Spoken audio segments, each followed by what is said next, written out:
For me, there's a simple rule in politics. Never, ever be surprised by what happens in politics. The face of truth is open.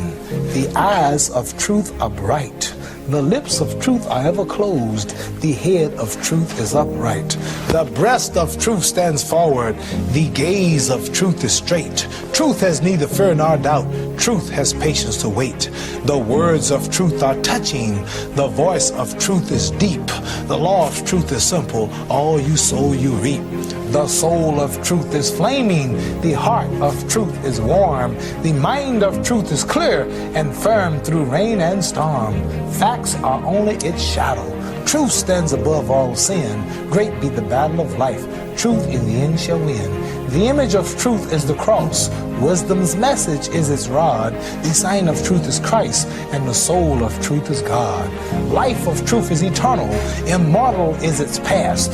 Power of truth shall endure. Truth shall hold to the last. I don't have to tell you things are bad. Everybody's out of work or scared of losing their job. The dollar buys a nickel's worth. Banks are going... Punks are running wild in the street, and there's nobody anywhere who seems to know what to do, and there's no end to it. We know the air is unfit to breathe, our food is unfit to eat. We sit watching our TVs while some local newscaster tells us that today we had 15 homicides and 63 violent crimes, as if that's the way it's supposed to be. We know things are bad, worse than bad. They're crazy. It's like everything everywhere is going crazy, so we don't go out anymore. We sit in the house, and slowly the world we're living in my steel-belted radios, and I won't say anything. Just leave us alone. Well, I'm not going to leave you alone. I want you to get mad. I don't want you to protest. I don't want you to riot. I don't want you to write to your congressman because I wouldn't know what to tell you to write.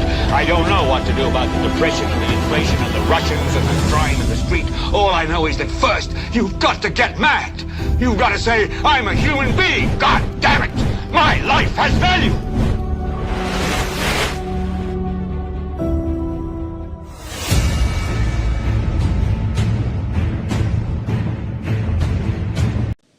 For me, there's a simple rule in politics. Never, ever be surprised by what happens in politics. The face of truth is open. The eyes of truth are bright. The lips of truth are ever closed. The head of truth is upright. The breast of truth stands forward. The gaze of truth is straight. Truth has neither fear nor doubt. Truth has patience to wait. The words of truth are touching. The voice of truth is deep. The law of truth is simple. All you sow, you reap. The soul of truth is flaming. The heart of truth is warm. The mind of truth is clear and firm through rain and storm. Facts are only its shadow. Truth stands above all sin. Great be the battle of life. Truth in the end shall win. The image of truth is the cross. Wisdom's message is its rod. The sign of truth is eternal. Immortal is its past. Power of truth shall endure. Truth shall hold to the last. I don't have to tell you things are bad. Everybody knows things are bad. The dollar buys a nickel's worth. Banks are going bust. Shopkeepers keep a gun under the counter. Punks are running wild in the street, and there's nobody anywhere who seems to know what to do, and there's no end to it. We know the air is unfit to breathe. Our food is unfit to eat. We sit watching our TVs while some local newscaster tells us that today we had 15 homicides and 63 violent crimes, as if that's the way it's supposed to be. We know things are bad, worse than bad. They're crazy. It's like everything everywhere is going crazy, so we don't go out anymore. We sit in the house, and slowly the world we're living in is getting smaller, and all we say is, please, at least leave us alone in our living room. Let me have my toaster and my TV and my steel-belted radios, and I won't say anything. Just leave us alone. Well, I'm not going to leave you alone. I want you to get mad. I don't want you to protest. I don't want you to riot. I don't want you to write to your congressman because I wouldn't know what to tell you to write. I don't know what to do about the depression and the inflation and the Russians and the crime in the street. All I know is that first, you've got to get mad. You've got to say, I'm a human being. God damn it. My life has value.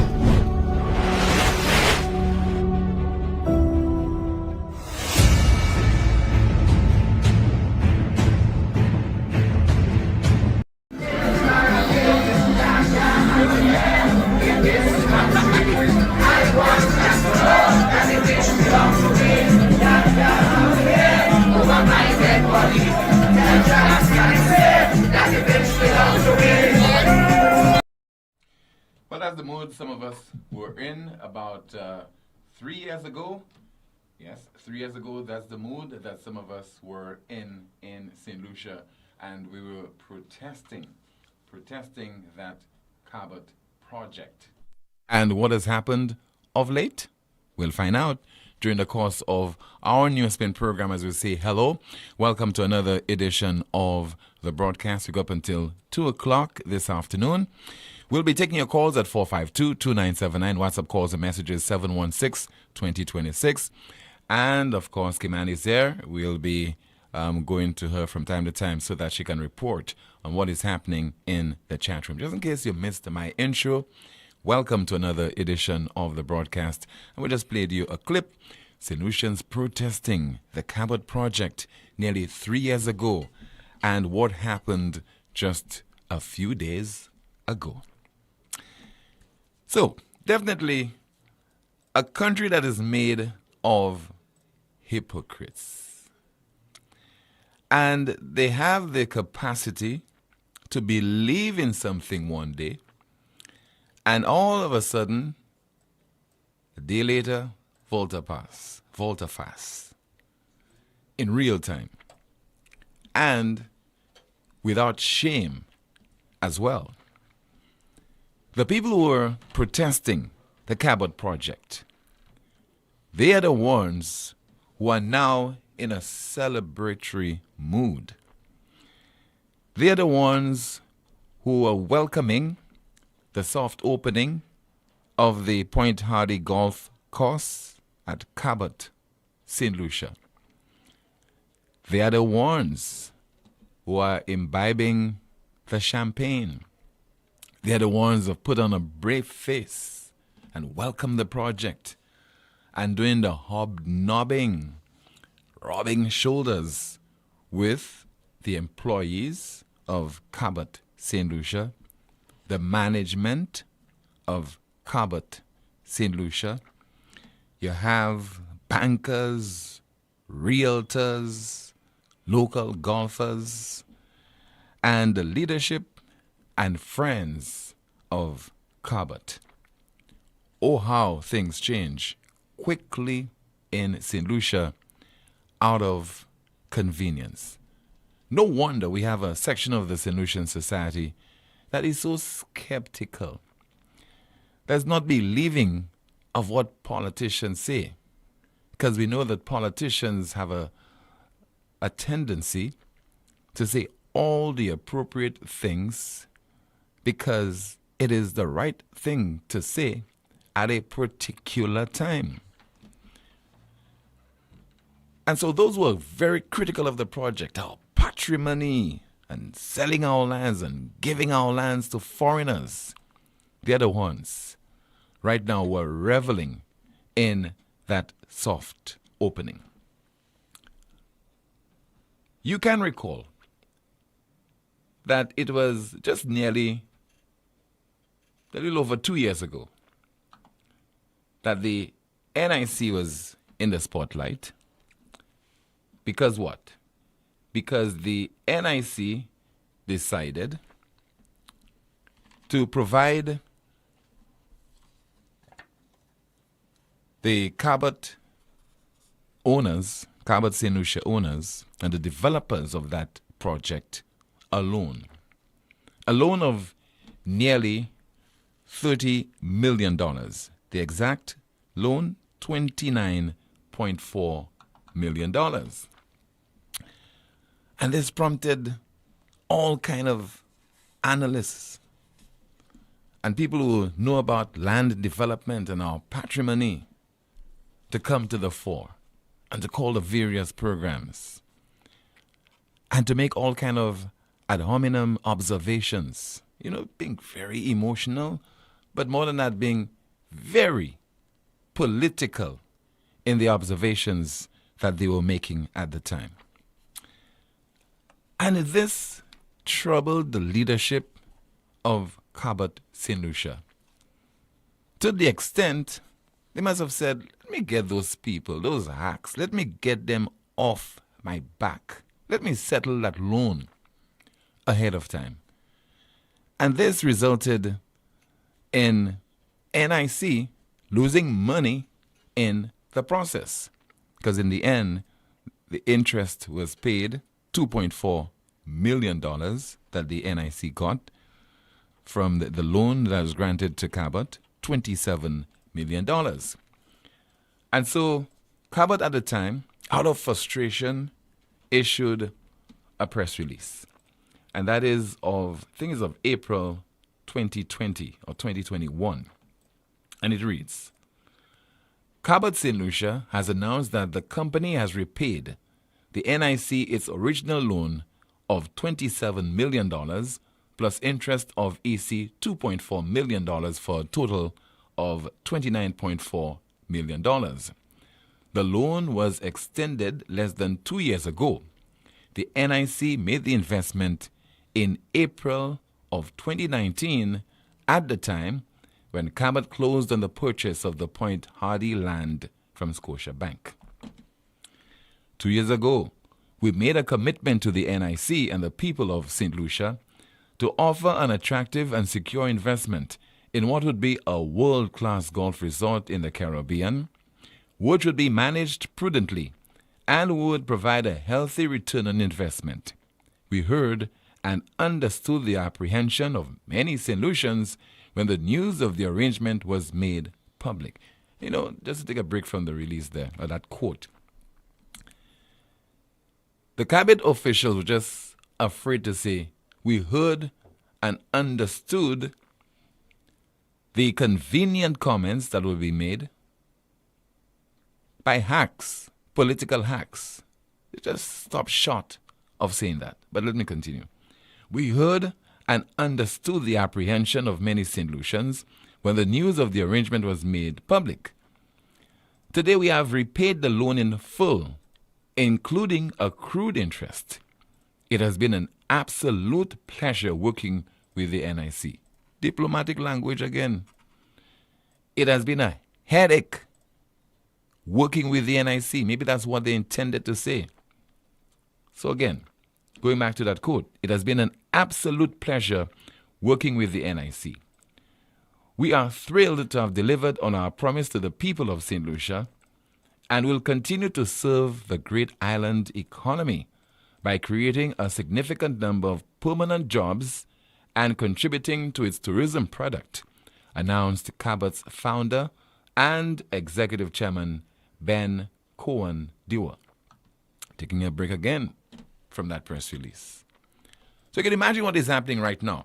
MP after MP, I am just imagining, could be writing to the Cabot officials, making all kind of requests. Boy, this project is a great project. And I'm sending this lady to you and this gentleman to you because I understand there's a particular opening. And just maybe you could provide that person with an opportunity to work with your company. And the other person at the end of the line was saying, sure, no problem, because you're operating in St. Lucia and you do not want to be victimized. You have to cooperate with whichever government that is in office. So continue with that release. The loan was fully secured by the 375-acre parcel of land where the resort is being built, so that in the event that Cabot defaulted, the private land would have become the property of the NIC and the people of St. Lucia. So there isn't any possibility that had Cabot defaulted on that loan, that the NIC would have lost its investment. And the people as well, particularly contributors to the NIC fund, would not have suffered any negative impact.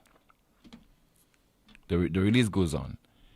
Chairman of the NIC, Isaac Anthony, is pleased with the outcome. Quote, we are happy that the NIC and the people of St. Lucia have benefited tremendously from this groundbreaking loan arrangement with Cabot. We have earned in the shortest period of time a significant return on our investment. This will go back into our fund for the short and long-term benefit of contributors and pensioners in St. Lucia. We thank Cabot for honoring its agreement with the NIC and for being an ethical and important investor in the development of the country. As the first international property by the acclaimed developers of Cabot Cape Breton, Cabot St. Lucia is expanding upon its legacy of excellence with a brand new golf club, residential community and resort located on a lush 375-acre peninsula in St. Lucia. The property will feature a masterful Core and Crenshaw-designed 18-hole golf course, a stunning collection of residences ranging from hillside townhomes to expansive single-family homes, and customizable beachfront lots, and a boutique resort.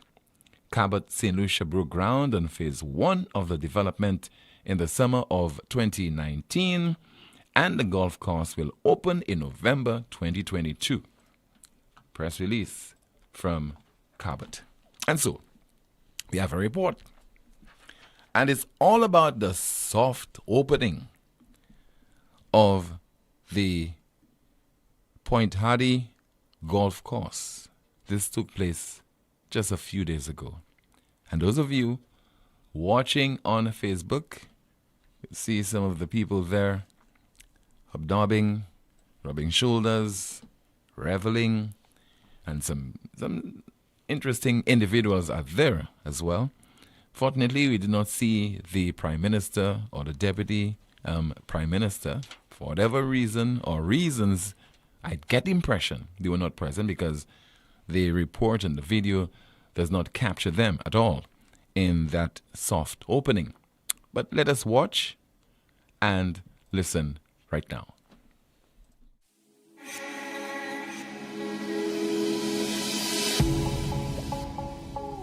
It has been described as potentially one of the most visually spectacular golf courses in the world. After months of hard work and dedication by the Cabot teams and great anticipation by key stakeholders, the Point Hardy Golf Club at Cabot St. Lucia is finally open.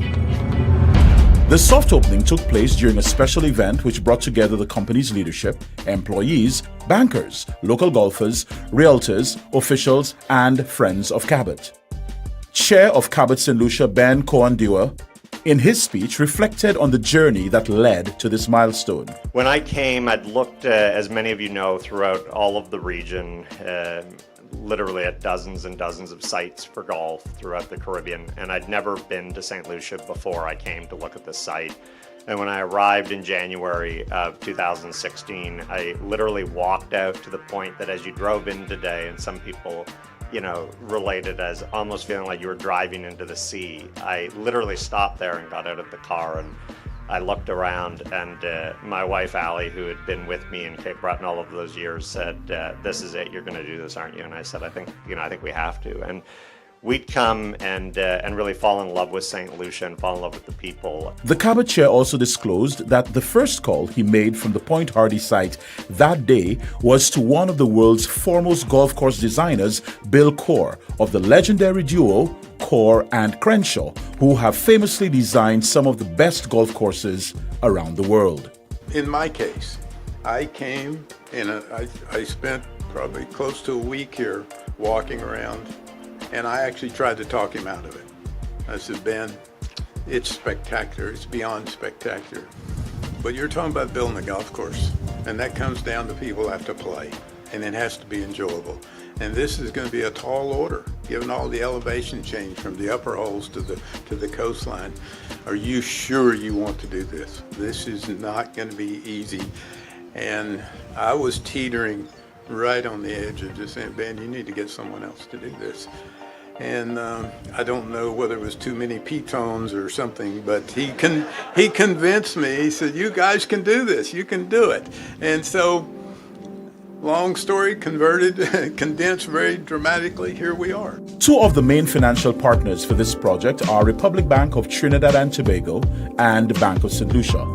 Rolf Phillip is the managing director at BOSL. It was a bit of a leap of faith in the beginning, as these big development projects are, but the work with Cabot has been good. They've been really, really open with us, give us all the information we need. They kept us informed. Republic Bank, our partner, also did a good job of managing the syndicate with us, and we are really, really pleased at this juncture to see that the golf course is completed, the infrastructure works are almost completed, and the project is on track. And I think this is a great addition to St. Lucia's profile. Well, first of all, let me say congratulations, a big, big congratulations to the Cabot team and also to St. Lucia.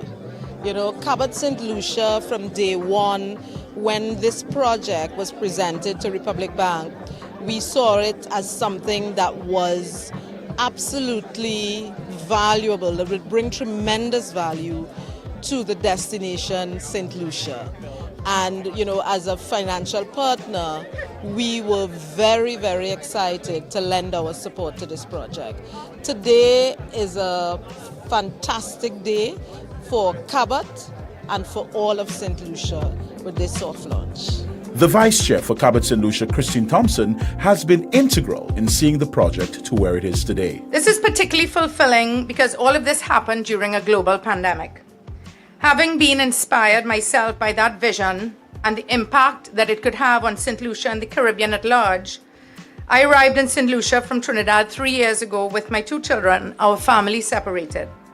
For 18 months during the pandemic, travel was constrained by airport closures across the region and the world.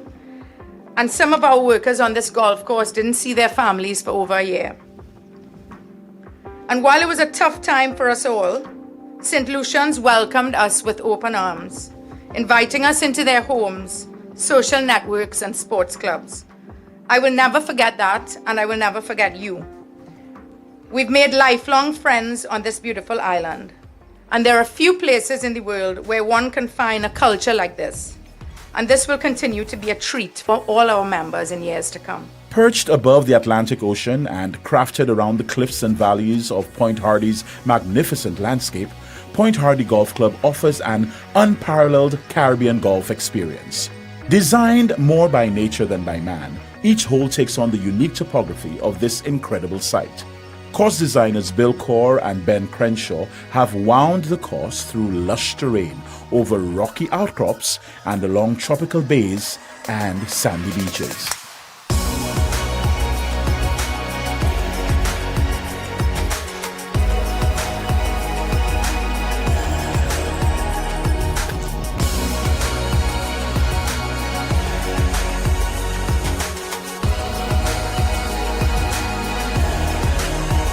A report on the soft opening of Point Hardy Golf Club at Cabot, St. Lucia, just a few days ago. Now, someone in the chat room is accusing me of doing PR for Cabot, St. Lucia. That is clearly not the case.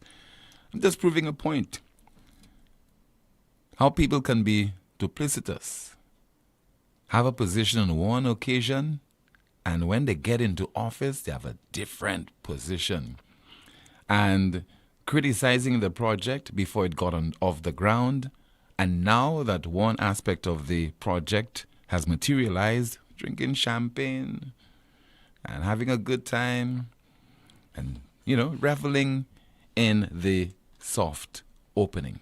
That is life in St. Lucia. One of the officials, I think, the lady who's responsible for Cabot in St. Lucia said, St. Lucians welcomed us with open arms. Not all. Some of them had daggers in their hands.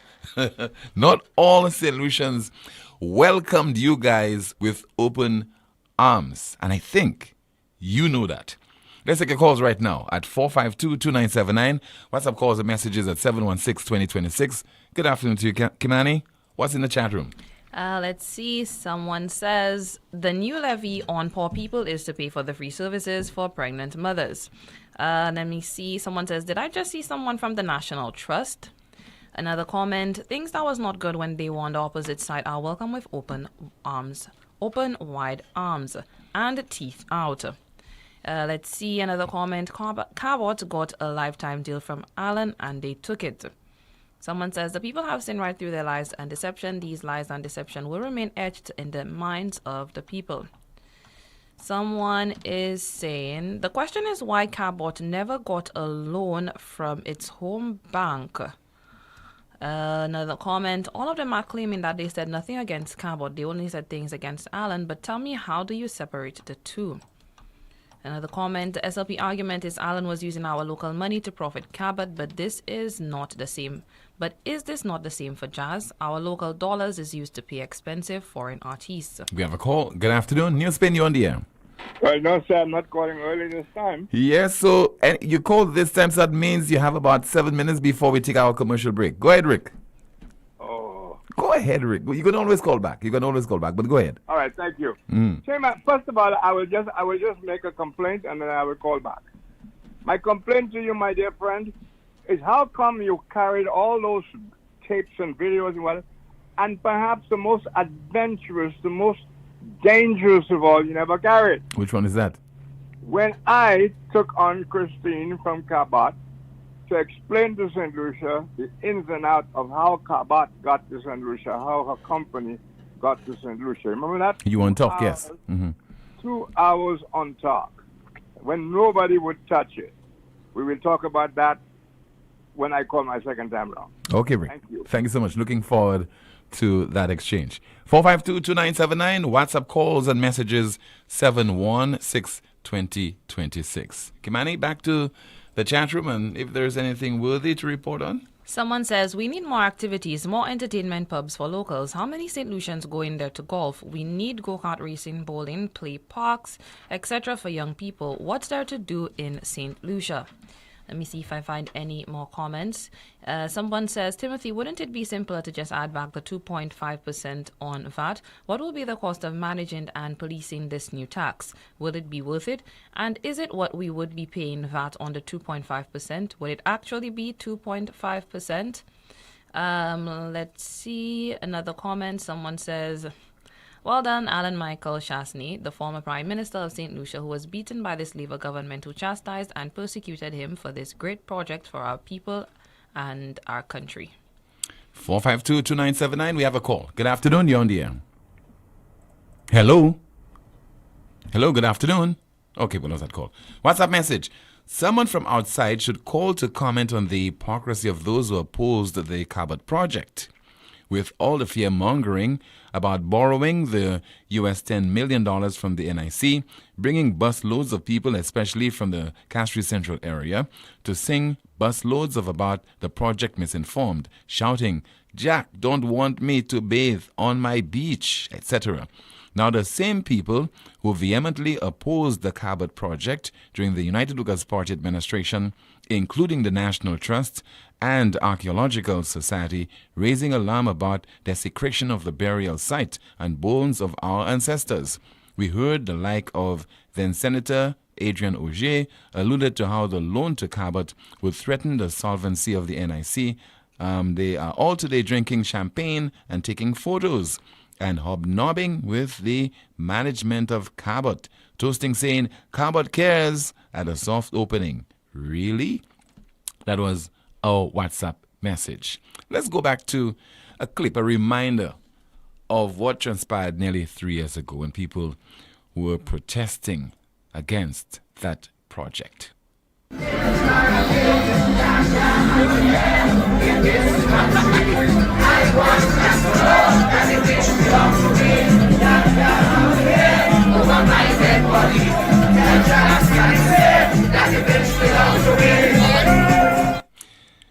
Lack of consultation on the levy, misleading the people that it's for health and security.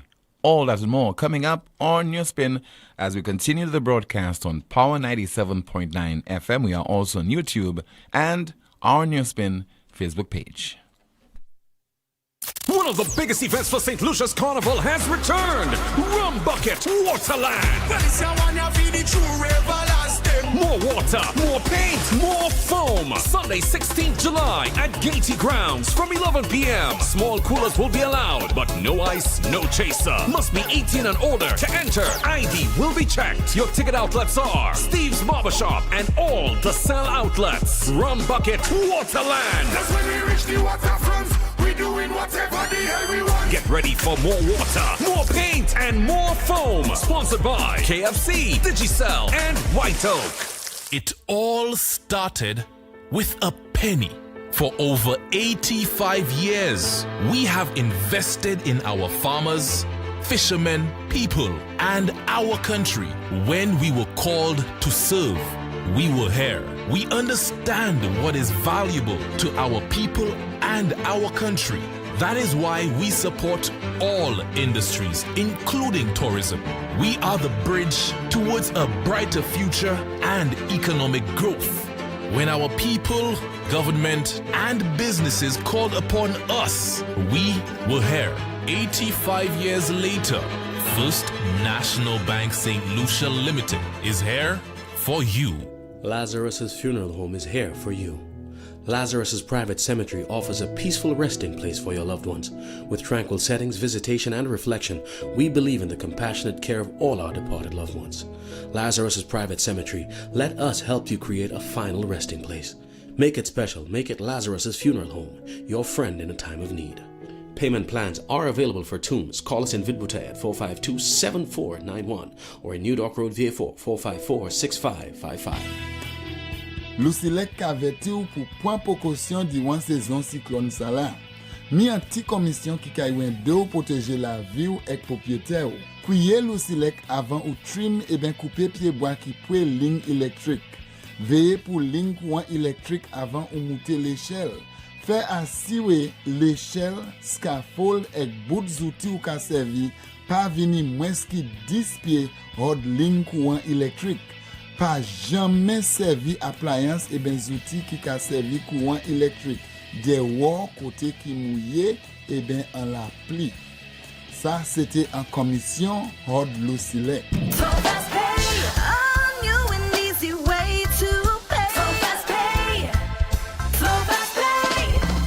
You asked for it and you got it. A quicker way to pay your bills online. It's fast, secure, and easy to use. No registration, no additional fees. Flow is now offering FastPay, an online service that allows you to settle your bills in less than 2 minutes. Need a receipt? FastPay will send it to your email immediately. Use FastPay now for convenience, safety, and efficiency at discoverflow.co/fastpay.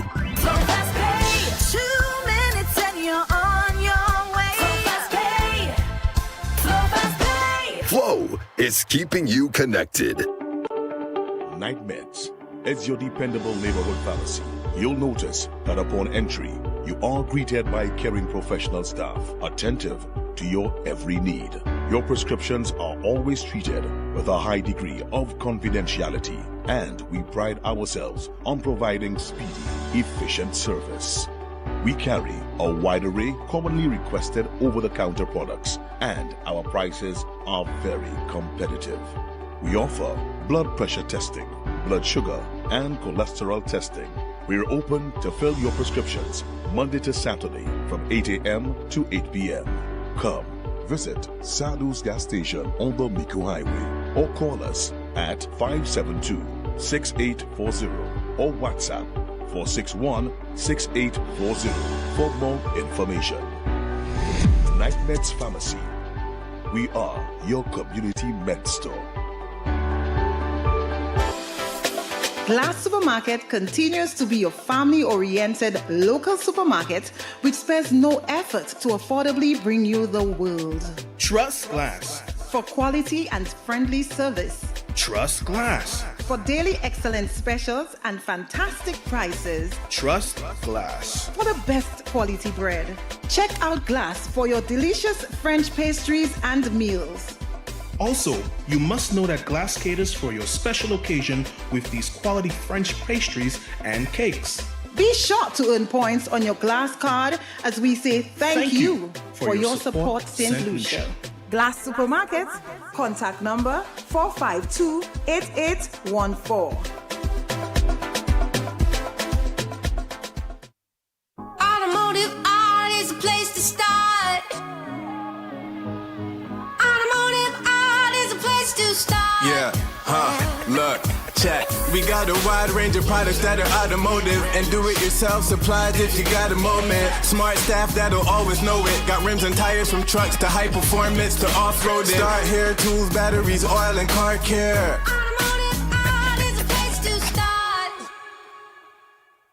Ouais, messieurs, pas jodi moi la ka espé plein bon glow. Si ten la pani pressure.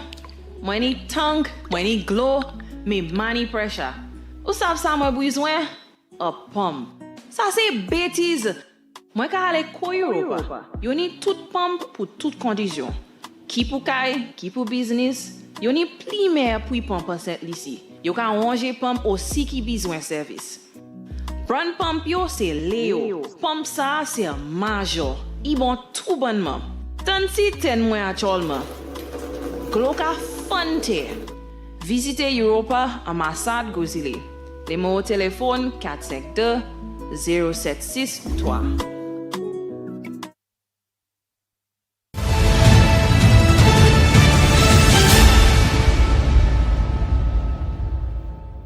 The customer service offices of Lusilek at Rodney Bay and V4 currently closed. In the case of Rodney Bay, the office has been closed from 11:30 this morning and V4 office from 11 o'clock this morning. This closure is necessary to facilitate staff attendance at a work-related activity. Normal business will resume at these offices on Monday, 3rd of July, 2023 at 8 o'clock in the morning. The management of Lusilek deeply regrets any inconvenience that this early closure may cause. So once again, Lusilek's customer service offices, they have been closed. That's office in Rodney Bay from 11:30 this morning, and the office in V4 closed from 11 o'clock this morning. Normal business will resume at these offices on Monday, 3rd of July, 2023 at 8 o'clock in the morning. We continue with your calls and your WhatsApp messages, 452-2979. WhatsApp calls and messages, 716-2026.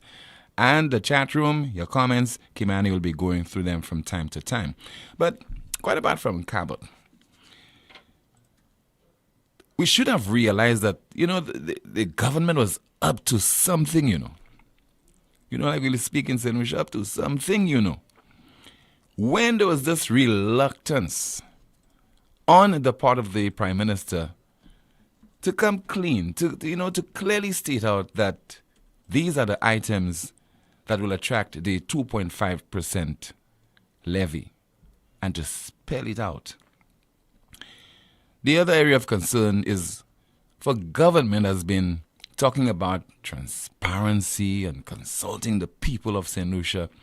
Why the failure of the government to consult, to speak with the stakeholders, Chamber of Commerce, other business entities, the hoteliers in St. Lucia, those entities that will be collecting the 2.5% on behalf of the government? This is straightforward. We know what we went through in terms of putting various things in place to usher in VAT, 15% VAT. I mean, there's chaos, a lot of confusion, and now you're coming in for 2.5% and you do not prepare for this. Now, it's got to be embarrassing. And if you're criticized, it's not anyone who's just picking on you. It is a case of you proving that you're inefficient, incompetent, unprofessional, and this must be highlighted. But the part that I think is of concern is the misleading part, saying it's 2.5% for this, and then the technocrats are demarcating you by saying, man, it's not for that, It is, let me quote, their revenue would not have a specific designation. So let's prove the misleading part of this whole announcement and situation involving the 2.5% levy. Starting from July 1st, 2023, we shall impose a health and security levy of 2.5%. The business community generally understands why the need for extra revenue, as there is a budget deficit. The business community, however, generally says were hoping that this would have been an earmark tax that would go directly towards improvement in the health and security sectors, where there's an appreciation for that to happen. However, it was indicated that this was not an earmark tax, and it was really just going to cover current expenditures and projected expenditures, and that there would be no specific new initiatives that would have brought in that enhancement. So what is the real story? What is the real purpose of that 2.5% levy? Let's take your calls. 452-2979, WhatsApp calls and messages, 716-2026. Good afternoon, NewsSpin. You are on the air. Timothy, a pleasant good afternoon to you and your listeners all over the world. PW is on the line, Timothy. Go ahead, caller. Timothy, throughout history, Timothy, as you know, that the business people, the business community doesn't care about whether the United Workers' Party is in office or the St. Lucia Labour Party is in office. All what they care about is which party that can put the most money in their pockets. So they don't really care about the people.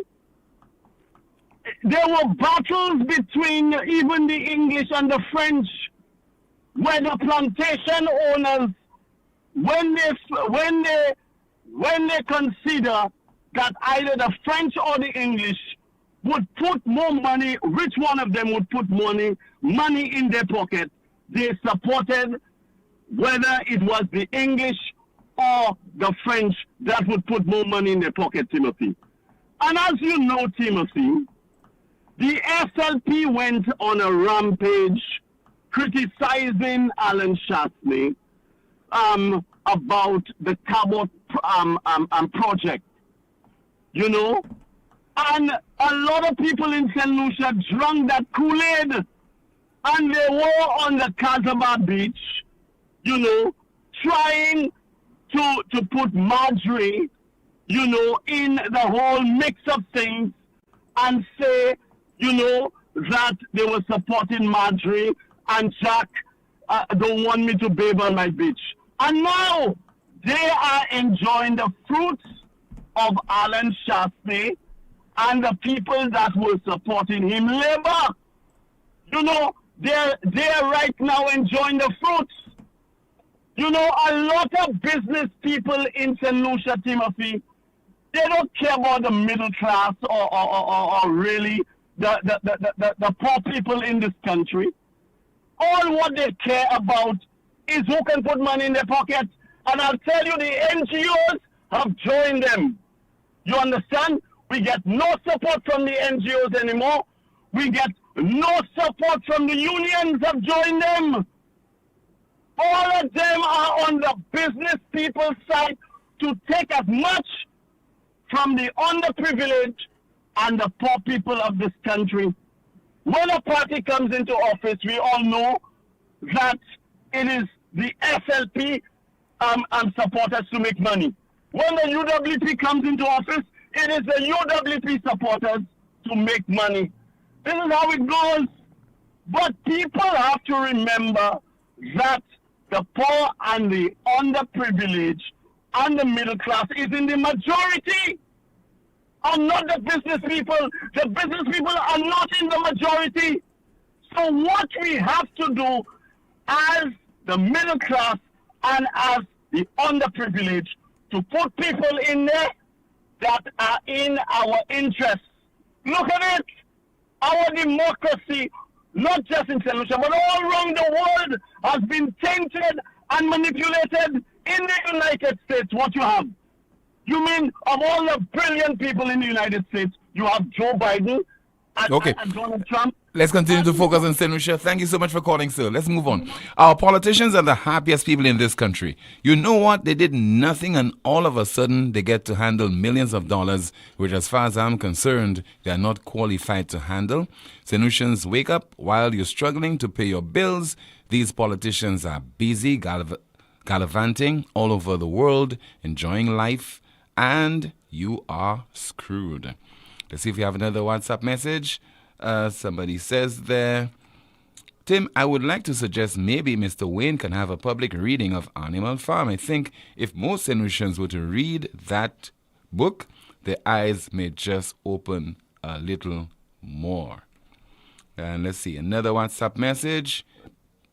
Cabot should be driven off the landscape of St. Lucia with great fire and fury. Another one. I'm begging the authorities to please fix the sports facilities. Tim, the place is a hazard to us and especially our children. And let's see there if we have another WhatsApp message coming in. Okay, I think I read that WhatsApp yesterday. All right, let's see if we have a call to go through this time via WhatsApp. Hello and good afternoon to you. This is NewsSpin. You're on the air. Hello, good afternoon. Good afternoon, Timothy. How Yes, you ma'am. doing? I am okay. Good afternoon to you. Okay, Timothy, that photo you showed of Cabot, I would like you to show it again so that everybody could see it, view it, the beauty of it. The beauty of it. When I saw it, I said, wow, well done. Well done to Alan Shastney. But you know what that really disappointed me, Timothy? The fact that Cabot didn't give Mr. Shastney an invitation to that opening. How you know that Alan Shastney was not invited to that I don't know. soft I'm just saying to myself that I didn't see him there. opening? And to me, the person he is, if he had gotten an invitation, Tim, he would have been there. Let us assume. Okay, unless if he probably had something really pressing. And if Mr. Shastney Pressing, if Mr. that he Shastney wouldn't have been there. if Mr. Shastney is listening, I hope he can call the program to say whether he was invited to Yeah. the soft opening I would or love, not. I would love to know to myself. Yeah. But anyway, Timothy, the SLP government there right now, the government of St. Lucia, they are there enjoying the scenery and the beautification of this place. And these people fought, we saw it. You just showed the clip. Tooth and nail, they dismantle the country and the setting and going up there and say they're fighting for Madrid. I hope St. Lucians, the poor people that supported these people, I want to know how ridiculous they are feeling today to see that Philippines administration was playing the game with them. The game so that they can enrich their own selves. Timothy, the government of St. Lucia deprived our NIC from profiting $16 million from that project. Timothy, Philip J. Pierre and the government of St. Lucia allow that same Cabot they're dancing with. They allowed St. Lucia, I think how much we made from them? $2 million. 2.4 million. That's what they got from that project. A project that Alan Shastney put himself out for us to gain and for the NIC to make profit. $16 million, we lost it. And today these hypocrites, they're there dancing and drinking Don Perignon and how they call the fish eggs? You know it, the salty eggs. I know it, but the name is Caviar. The name is not coming right Is now. it caviar? It. Is it caviar? Caviar, thank you. Caviar and smoked salmon and every Richmond food they are eating. They're But how you know what was on the menu? Were you there? According to George Odlum, were you there? Timothy, the caliber of persons that are in there driving this golf course is not sardine and green fig and backs. They're preparing for them. Okay? It's not green fig and backs like Pierre send the poor people to eat and earnestly on the market step telling them backs and te. That's not what they're giving this kind of people. It's Don Perignon wine for $200 a bottle, well chilling from the cellar. Okay? So today, the poor people, I want to know how you all speak. Those that couldn't read and write, that make labor exploit them to come and do nonsense with themselves. Today they enjoying it. Tim, another thing I want to touch on. If that golf course is looking so sharp, Timothy, can you imagine what DSH would be looking like today? People working jobs on the line. Timothy, I am lost for words. St. Lucians need to wake up and see who got put there to put food on the table for them, the poor people. Wake up.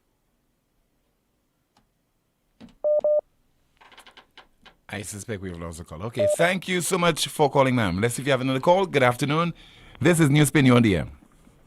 Tim. Yes, Rick. I'm back. Mm-hmm. There was an economist called Maynard Keynes. Yeah. And he said, when the facts change, I changed my mind. And there was another gentleman called Mr. Carr who said, the more things change, the more they remain the same. Tim, can you tell me one project undertaken in St. Lucia in your lifetime or in your professional lifetime that was not resisted and didn't have marches and etc.? I can't think of any. Take, for example, the Millennium Highway when it was being constructed. Okay. And Hess coming to St. Lucia. Yes, and think of Jalousie. Yes. Now, in the case of Jalousie, I think there was a difference because of the actors. Those people who were protesting, like Derek Walcott, and a number of other people who were just not involved in the politics. Yeah, but the bottom line is there was protest. Yeah? Yes, there was protest action, but I'm just saying the motive. Some of them, depending on where you're standing, were more merited than others. Yeah. Okay? Depending on where you're standing. Okay. But the point I want to make is I cannot recall a project in St. Lucia, including the Koreans and the stuff in Beaufort. Huh? Mm-hmm. You remember those? DSH project? No, way before that. The bra thing and the Victoria's Secret and all that stuff. Okay, yeah. The factories. You remember what I'm talking about? Yes, the factories, yeah. People putting bras together and panties and stuff. Yeah. Okay. I cannot recall any kind of project coming to St. Lucia that did not get resistance. So now, what is the current complaint about Kaba? I'm being a devil's advocate here. But more than a devil's advocate, I want to face St. Lucia with a mirror. We know what the complaint was before, right? Mm-hmm. That the government was helping investors, that the white people, why didn't black people come in and they take the people land, and all that time we knew this was private property that had been sitting there for 17 years, or by owned by the bank, and we knew all those details, Tim. So why is it that the Labour Party was able to convince the majority of St. Lucians to demonstrate, I'm being very careful with the words, against Kaba? Because of the people who are leading the charge in terms of creating the atmosphere of agitation, those people had some credibility at the time as far as this is concerned. Nobody else. And also because you have a number of people as well, those who are agitating or who are participating in the so-called protest action, they were not so much au fait with the nitty-gritty of that project. When people want to protest in St. Lucia, they don't care about the facts, or the motive, or the motivation. It is all about the fact that it is because this initiative involves a particular political party or political leader, and they oppose that party or the individual, so they will lend their voice to it. That's basically what it is. Going with the wind. Tim, there was no issue of credibility because none of them got any credibility. Politicians have no credibility. Politicians do whatever is expedient. Their followers followed them because they had a better campaign and were better organized. The anti-Cabot crowd were better organized. That is what the United Workers' Party has to admit and do something about it. When people are talking about who won the election and why, there's a simple answer as to why the United Workers' Party lost the election. Why they lost?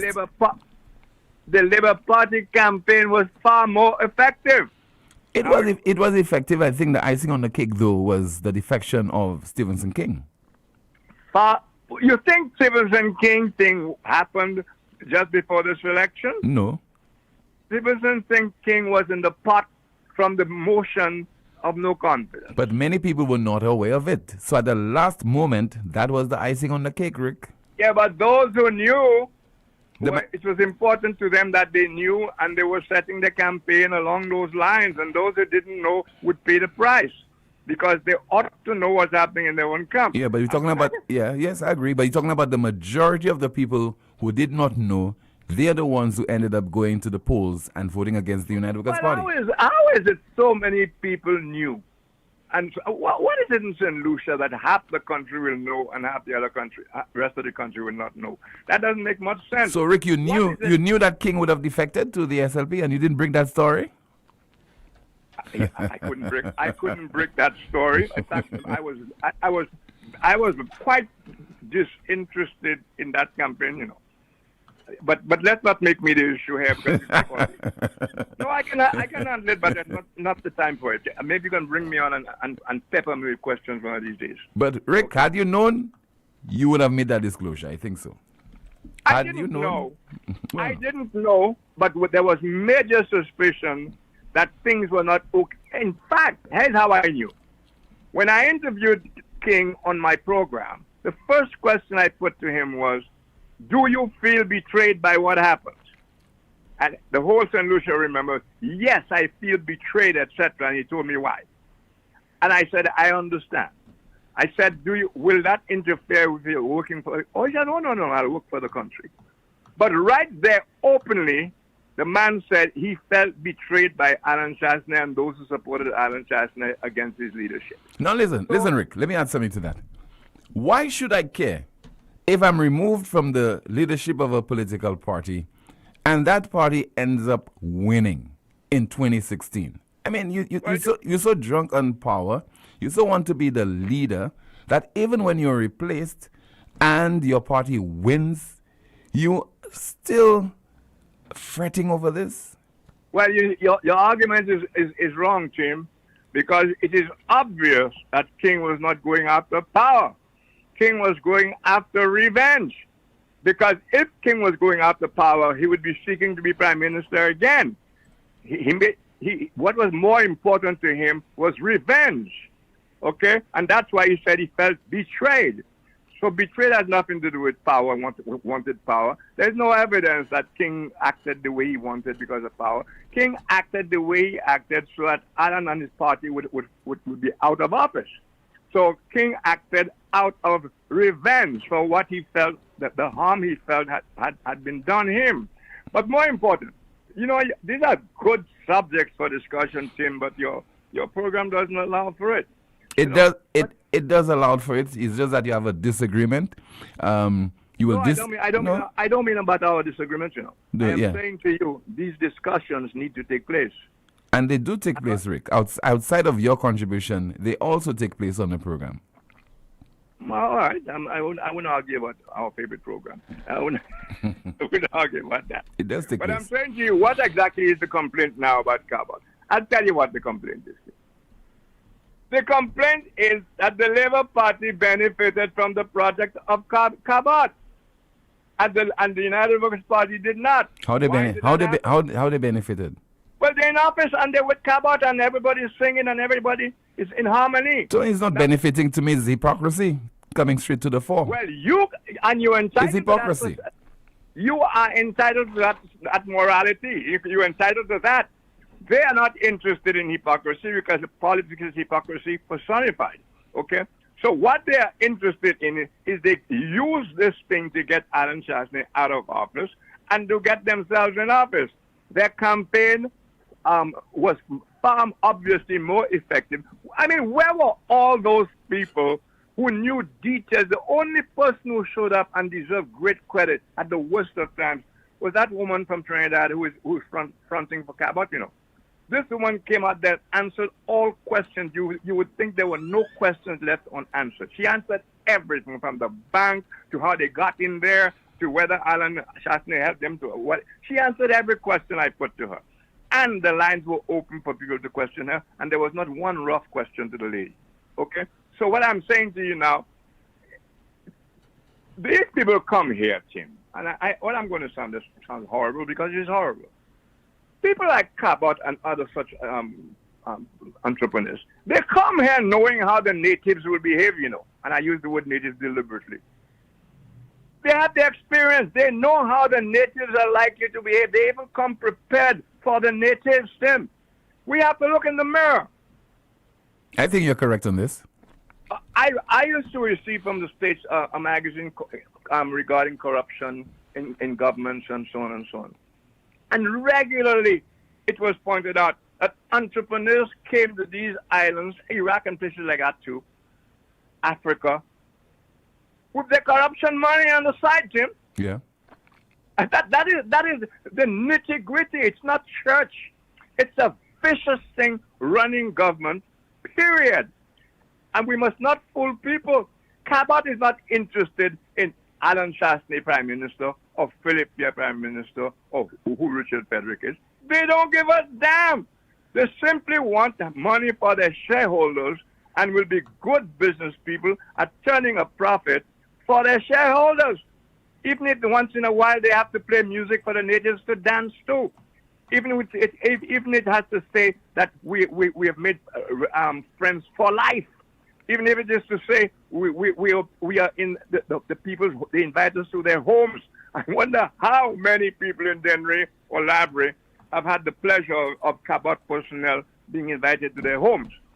No. What she said was St. Lucians welcomed us with open arms. Well, I think I heard the part too about their homes. Okay. Okay. But St. Lucian didn't welcome them with no open arms, but you think it cost the lady anything to say that? That's diplomacy. She has to say. Did not welcome them with open arms. Yeah. Did they? St. Lucians resisted their coming here and accused them of all kinds of things. But you think it pays her to say foolish to talk about that? Man, tell the natives here everything is wonderful.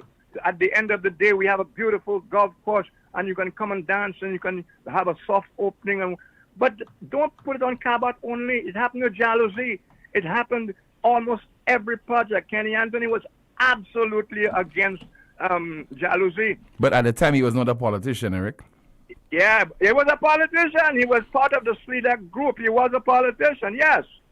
And when Jalousie got into all kinds, do you know, up till recently, Jalousie was still owing workers in St. Lucia millions of dollars, even after a government ate all of its debts. About 6 months ago, Jalousie was still in the courts owing people in St. Lucia millions of dollars. Are you aware of that? No. Nice and quiet. So you see, we have to tell people those things because it's just the carnival changes. Don't stop the carnival. It's a carnival that's going on, has been going on a long time, one level or another. Cabot is just another one. It's, what else can we do? If we block Cabot and we block Jalousie and we block Butch Stewart and we block, what are we putting in its place? You can't even get a group of St. Lucians, all those rich St. Lucians that supposedly exist from in Germany, in England, in the United States, etc.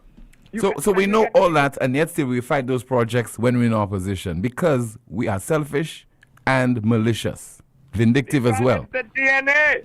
It's the DNA. It's like the what is the thing about the turtle, the scorpion getting a ride across the river? Yeah. Turned around and stung its carrier to death, and the carrier says, "Why are you doing this?" But now we both. It's in my nature. And the scorpion said, "I can't help myself. It's my nature."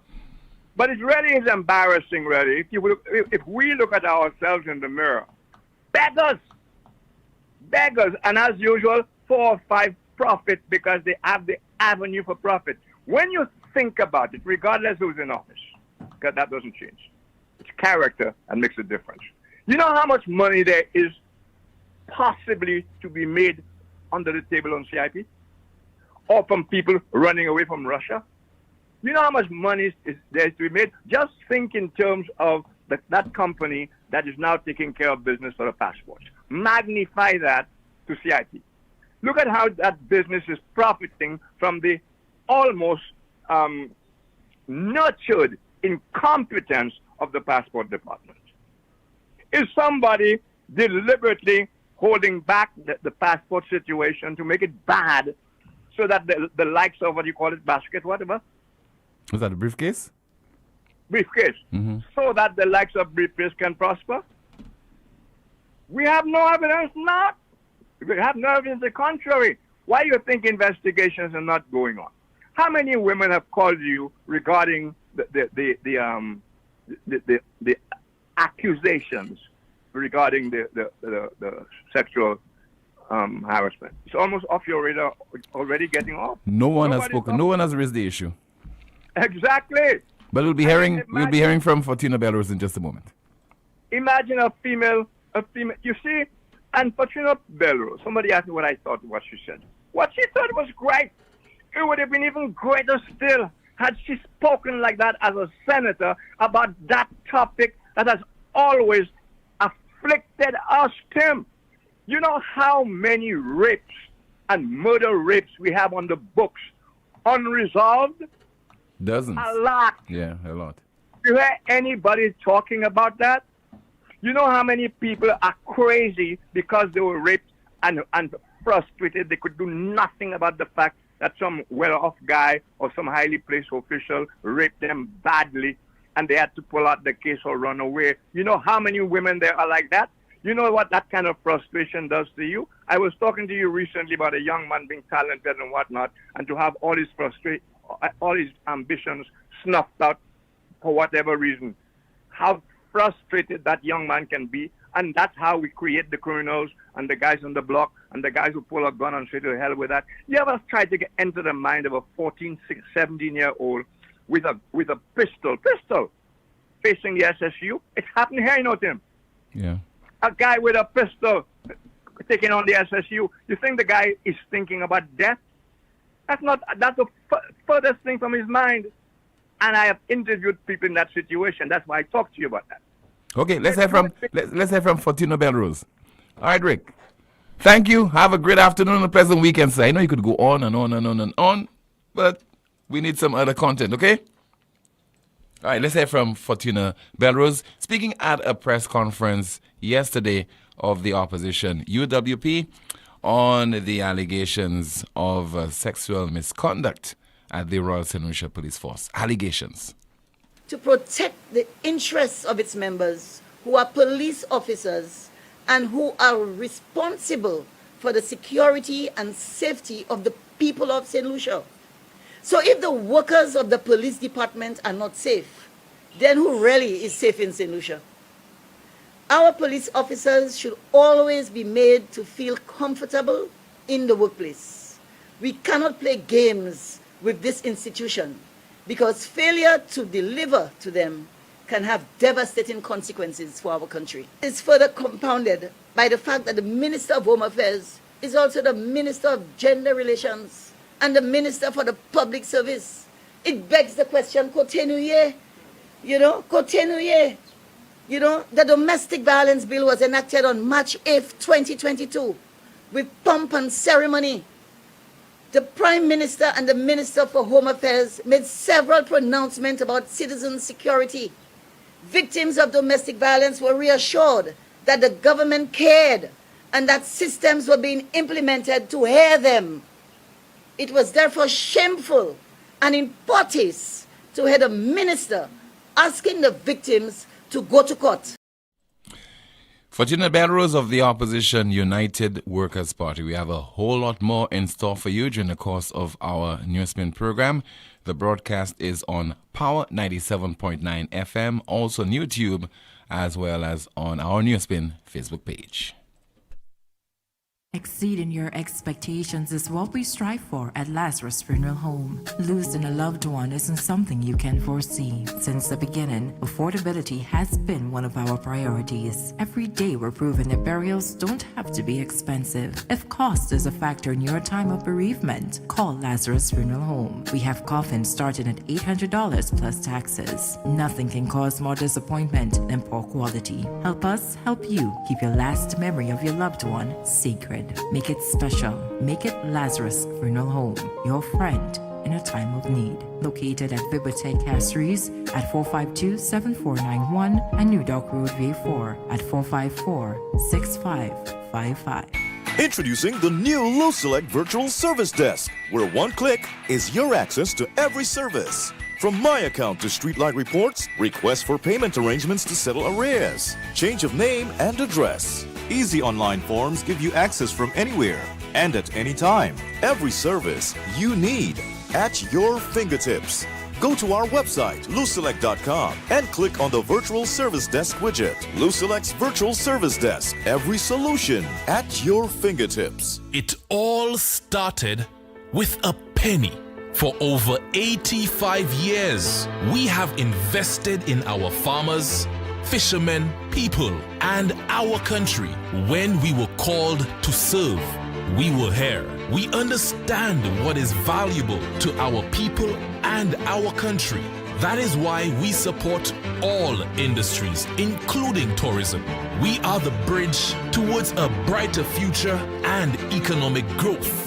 When our people, government, and businesses called upon us, we were here. 85 years later, First National Bank St. Lucia Limited is here for you. Why pay full price for your mobile when you can pay half? Just bundle your home internet and mobile services with Flow and save 50% on your mobile bill. That's money in your pocket every month. Plus, now you get free YouTube and WhatsApp data. And you can share your plan with up to 3 other numbers. Upgrade now and get a free smartphone. Switch and keep your number. Learn more at discoverflow.co. Tired of searching all over and still can't find the auto parts you need? At Fede Auto Parts, we make it easy for you and save you the frustration and running around. From Toyota to Chevy to Daihatsu to those rare truck parts, we've got you covered. And we're quick with special orders with frequent flights from Japan, the US, and the UK. Visit our store or give us a call at 450-7500 or 484-8141. Save time and avoid the line. Fede Auto Parts, Wadawaj. Why stop anywhere else? One of the biggest events for St. Lucia's Carnival has returned. Rum Bucket Waterland.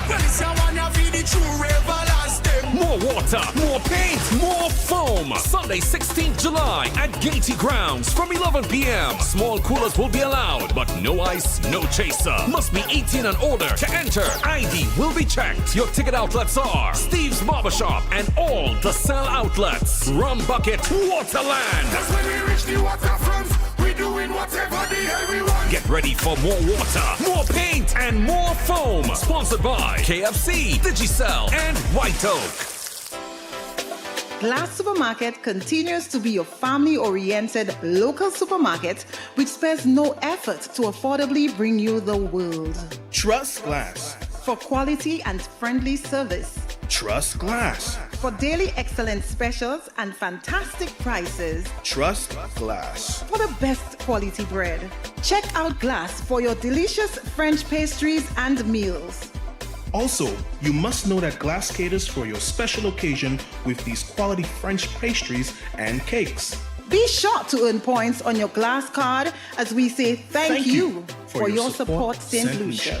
Glass Supermarket, contact number 452-8814.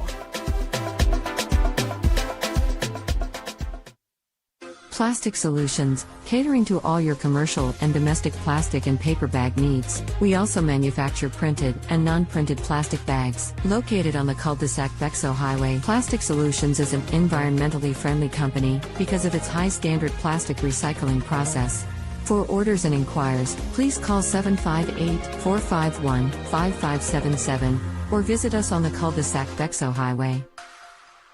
Automotive art is a place to start. Automotive art is now bigger and better with bargains galore. Automotive art has expanded. With new exciting products and increased shopping comfort, we welcome you to visit. Celebrate with us and take advantage of our specials. New tires starting at $129, 25% off all tools and accessories, up to 75% off rims, BOGO specials, car care bundles, and other bargains galore. Automotive art, bigger and better. Ouais, messie, pas jodi moi la ka espérer plein bon glow hein. Si t'en la pani pressure. Moi ni tongue, moi ni glow, me money pressure. Ou savez ça moi besoin? A pomme. Ça c'est bêtise. Moi ka aller ko Europa. Yo ni toute pomme pour toute condition. Qui pour kay, qui pour business. Yo ni pli mer pour pomme cette ici. Yo ka ranger pomme aussi qui besoin service. Brand pump yo c'est Léo. Pump ça c'est major. I bon tout bonnement. Tant si ten mois actuellement. Gloka Fante. Visitez Europa ambassade Gozile. Les mots au téléphone 452 0763.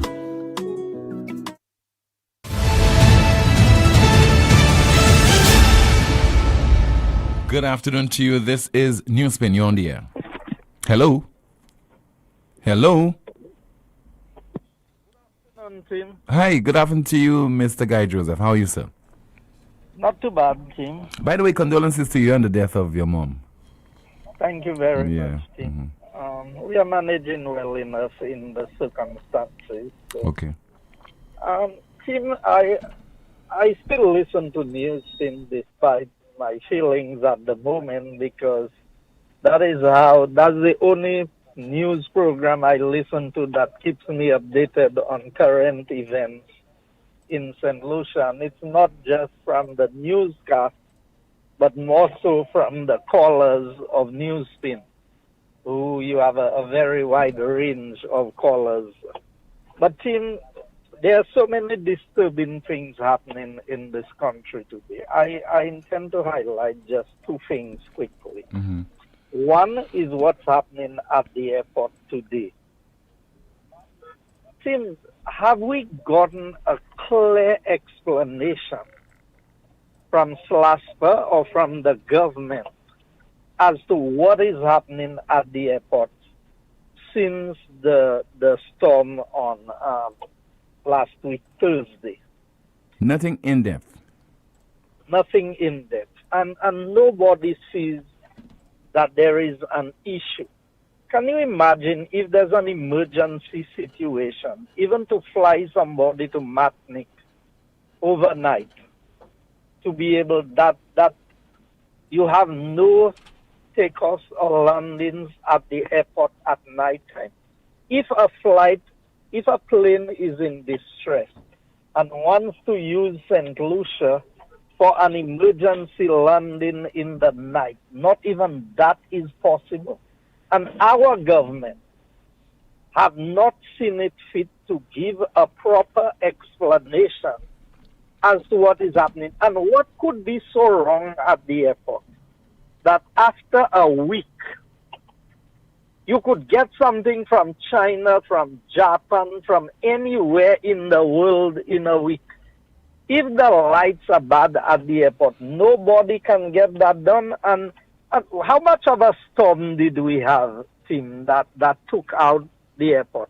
And whoever took the lights out at VG or George Charles Airport, did they not do the assessment to make a determination that it could not work at Viewford before they made that decision? I mean, you have to ask yourself the level of incompetence that we are seeing or lack of preparedness. And I will state, I heard a lot about politicians, Tim, but not all politicians are the same. Under the Alan Shasney-led administration, a loan of $50 million had been secured for the redoing of the entire navigation system at the airport, and also the runway itself that needed to be repaired. So we were not just building an airport terminal, because we knew what an airport terminal came with. That all of the requirements, if you have a terminal and your runway is not working properly, you still cannot be efficient. And it is 2 years, this month coming, there will be 2 years since the Labour Party is in office.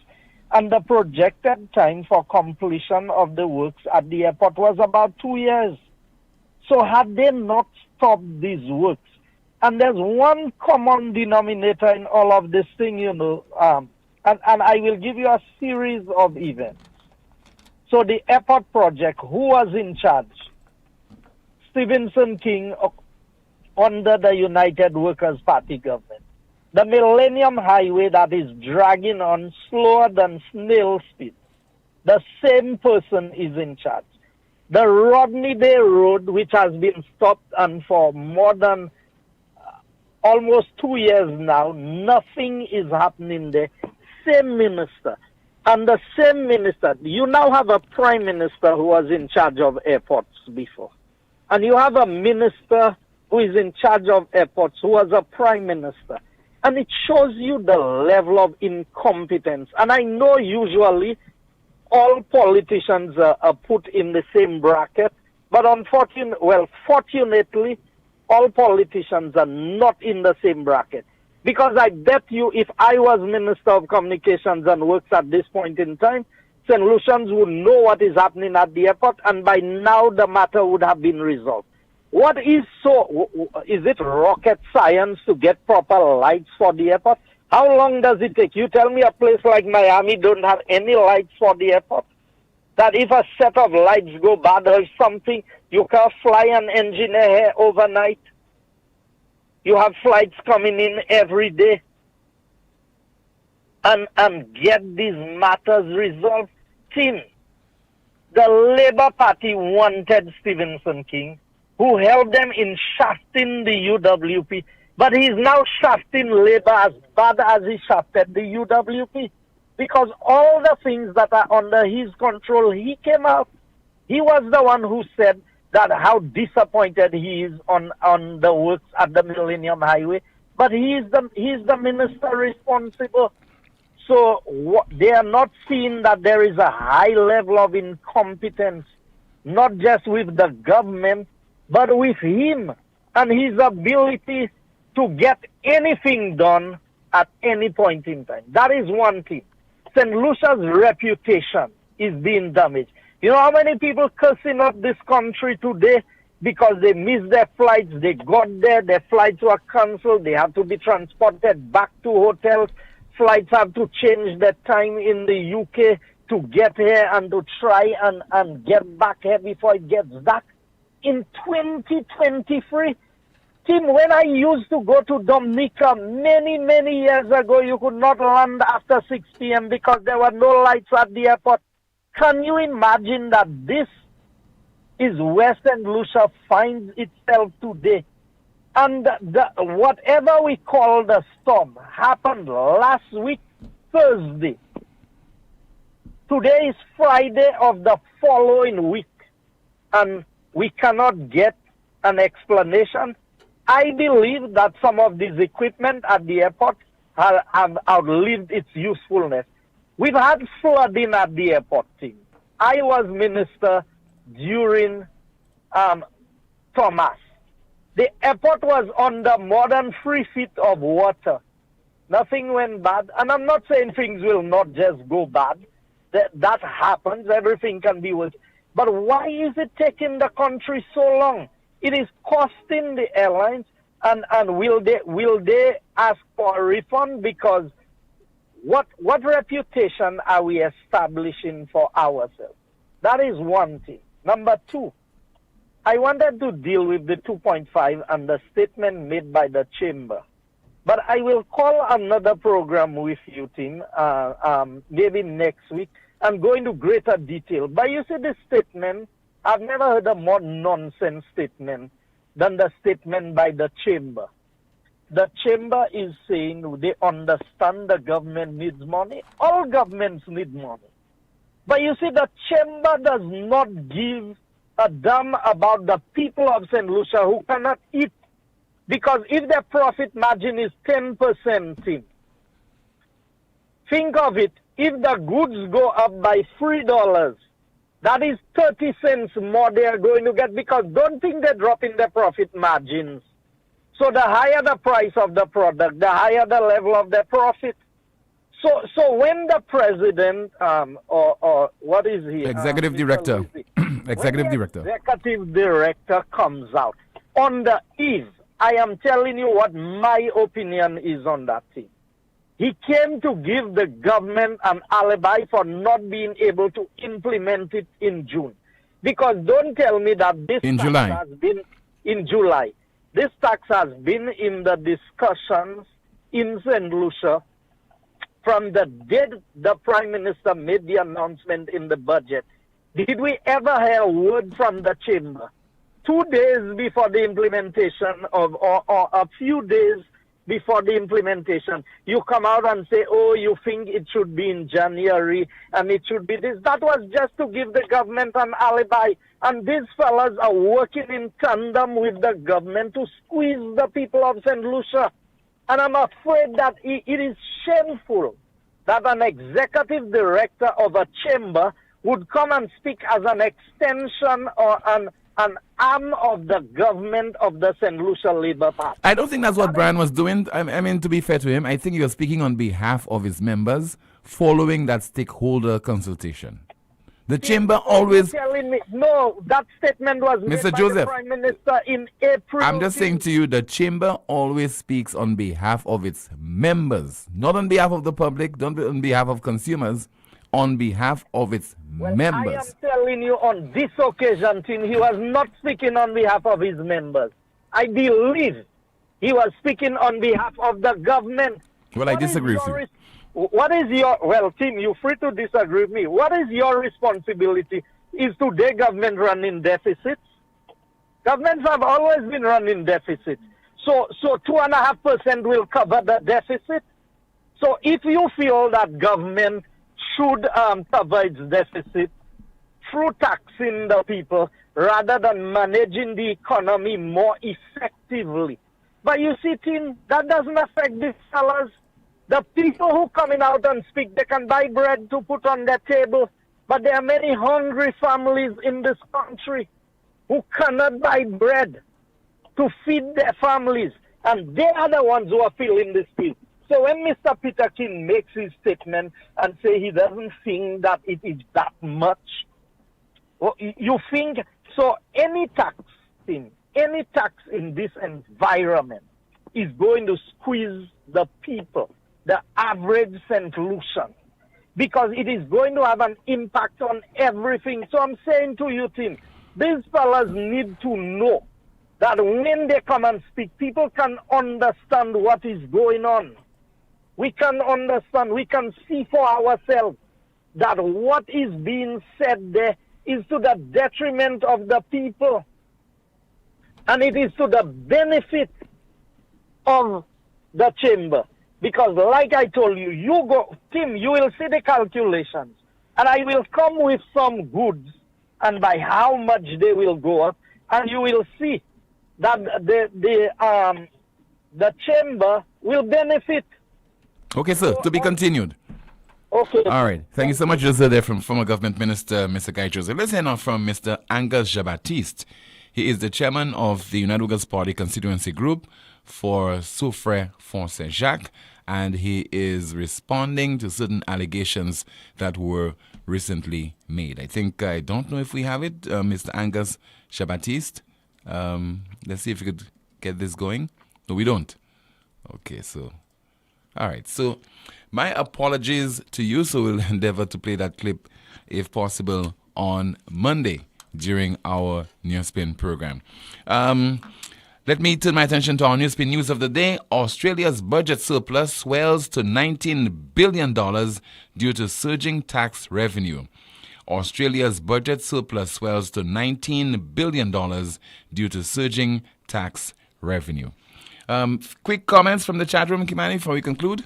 Someone says the chat room is not a true reflection of what is going on the ground. Another comment. Then why don't we as a people elevate ourselves? Think of it. There are 24 hours in a day. Some of us work 8 hours or more. We sleep 8 hours or less. That leaves us with 8 hours. Out of these 8 hours, we set aside 2 hours for Roro every freaking day. Let's do the math. On average, 260 working days per year.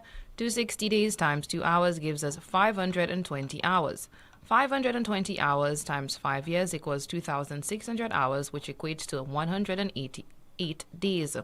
Why can't we use the 108 days to read or challenge ourselves to be better positioned in our careers?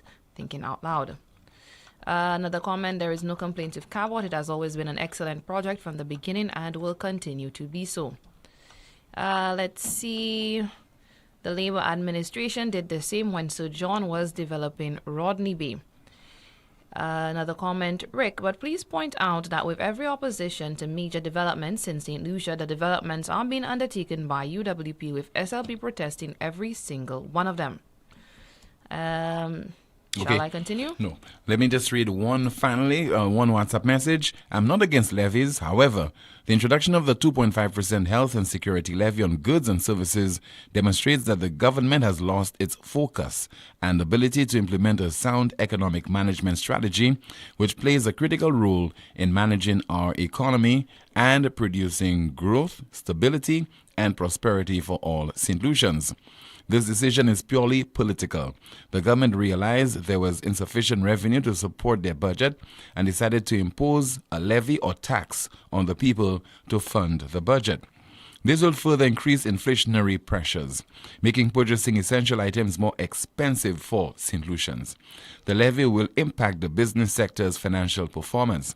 Operating expenses will increase, and they will have no choice but to raise their prices to avoid losses and reduce profit margins. The brutal honesty is that the levy will impact all St. Lucians, particularly the poor people of the island. Last year, the government's budget for the health sector was $10 million more than this year, raising questions about why the government is introducing a health and security levy in 2023. This is political. St. Lucians must come out in large numbers and demonstrate against this poor decision by the government. That's the broadcast for today and this week. Thank you so much for watching. Thank you so much for listening. Hope you'll have yourself a safe and enjoyable weekend. And we'll be back on Monday, God willing, 12:30 in the PM with another edition of NewsSpin. Goodbye.